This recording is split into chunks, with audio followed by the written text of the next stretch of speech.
Chapter की सबसे most name reaction जो है ना वो ये सैंडमेयर अभिक्रिया है।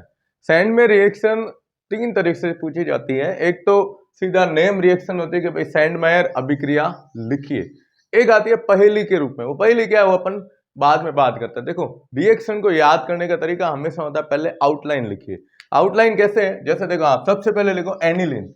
एनिलीन की क्रिया हम करवाते हैं NaNO2 और HCl से। NaNO2 का मतलब होता है सोडियम नाइट्राइट।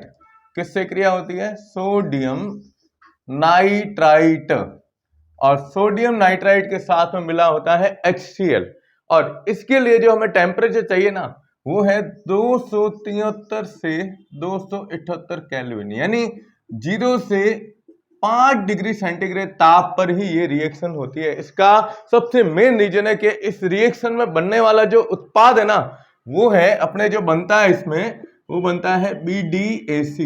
ये 5 डिग्री सेंटीग्रेड ताप तक ही स्थायी रहता है और 5 डिग्री से जैसे टेम्परेचर बढ़ा क्या हो जाएगा? अपघटित हो जाएगा। अब इसका नाम देखो, बी का मतलब है बेंजीन, फिर आता है डाई एजोनियम क्लोराइड के नाम से जाना जाता है। बेंजीन डाई एजोनियम क्लोराइड, जिसे अपन कहते हैं BDAC। अब ये जो उत्पाद बना है इसकी क्रिया आगे अपन करवाते हैं Cu2Cl2 और HCl से। Cu2Cl2 जिसे अपन कहते हैं क्यूप्रस क्लोराइड। क्या नाम देते हैं? Cuprous chloride. तो क्यूप्रस क्लोराइड की उपस्थिति में जब ये रिएक्शन होती है HCl के साथ में तब इसमें जो उत्पाद बनेगा वो बनेगा क्लोरोबेंजीन। यानी आप इस रिएक्शन में क्लोरोबेंजीन बना सकते हो। इसके अलावा आप इसमें ब्रोमोबेंजीन भी बना सकते हो। ठीक है, अब देखो आप, अब इसका उदाहरण एनिलीन का सूत्र आपको याद है। एनिलीन का सूत्र होता है बेंजीन के साथ में क्या जुड़ा हुआ हो? NH2। अब इसमें अपन रिएक्शन लेते हैं किसकी? NaNO2 plus HCl। टेम्परेचर कितना है? 273 से 278 केल्विन था। देखो नाम क्या है? Benzene diazonium. Diazonium का मतलब होता है नाइट्रोजन के ऊपर प्लस चार्ज। ठीक है, तो देखो आप सबसे पहले हम क्या करते हैं? बेंजीन बनाते हैं।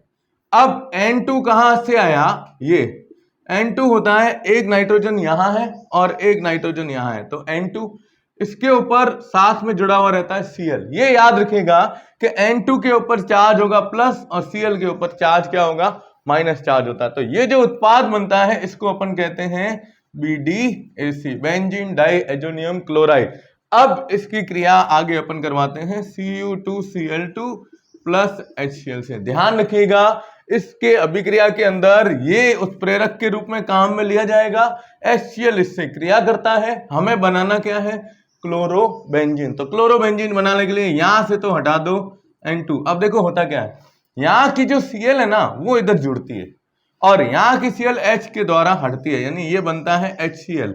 और इसमें मुख्य उत्पाद जो अपन बनाएंगे वो क्या बनाते हैं? Cl, यानी ये बनता है क्लोरोबेंजीन। ठीक है, तो अब इसको शॉर्ट ट्रिक क्या है? शॉर्ट ट्रिक में ये ध्यान रखेगा कि ये एनिलीन है। एनिलीन हमेशा रिएक्शन NaNO2 और HCl से करती है, तब बनता है BDAC और इसकी रिएक्शन इससे आगे कराने पर ये बनता है। अब अगर आपको ब्रोमोबेंजीन बनानी है तो लिखेंगे Cu2 और क्या लिखेंगे? Br2 और प्लस यहां लिख देंगे HBr। तो क्या होगा? Br जुड़ेगा, N2 हटेगी, तो HCl और N2 हटी और इधर बनेगी ब्रोमोबेंजीन। तो ये अभिक्रिया याद रखिएगा, वेरी मोस्ट रिएक्शन ये अभिक्रिया में आती है। ठीक है, तो इसको देख लीजिएगा। रिएक्शन देख ली। अब इस रिएक्शन में बोर्ड में सवाल आता है ना, वो ये दो प्रकार के सवाल आते हैं। पहला सवाल आता है सैंडमेयर अभिक्रिया समीकरण लिखो, या फिर आपको पूछेंगे कि एक यौगिक A जो इससे क्रिया करके B बनाता है, जिसकी क्रिया आगे Cu2Cl2 प्लस HCl से कराने पर C उत्पाद बनता है, तो A B C को पहचान कर रिएक्शन लिखिए। याद रखिएगा वेरी मोस्ट अभिक्रिया है इस साल के लिए। धन्यवाद।